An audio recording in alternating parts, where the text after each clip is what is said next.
আসসালামু আলাইকুম রহমতুল্লাহ বারাকাতু। আমি আপনাদের নানা ভাই আপনাদের সামনে এসেছি। আসলে আমি অনেক দিন হয়তো অসুস্থ, ডাক্তার দেখাইছি, অনেক টেস্ট করাইছি, এখন মোটামুটি একটু সুস্থ আছি।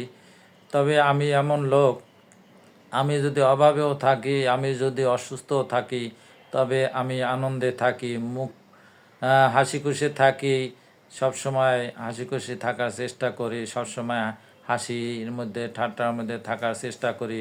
কোনো প্রকার বা কোনো প্রকার মনোমালিন্যভাবে থাকি না, সবসময় চেষ্টা করি যে হাসি খুশি থাকার জন্য। কারণ রোগবালাই যতই আসুক, হাসি খুশি থাকা ভালো। কারণ মনোমালিন্য বা মন গোমরা করে থাকলে রোগবালাই আরও বাসা বাঁধে। তাই সবাইকে বলছি, আপনারা যারা অভাবে এবং অসুস্থতে ভুগবেন, তারা হাসি খুশি থাকবেন সব সময়, তাহলে দেখবেন রোগ বাসা বাঁধতে পারবে না। আপনারা এই নানা ভাই চ্যানেলটিকে সাবস্ক্রাইব করুন। আল্লাহ হাফেজ।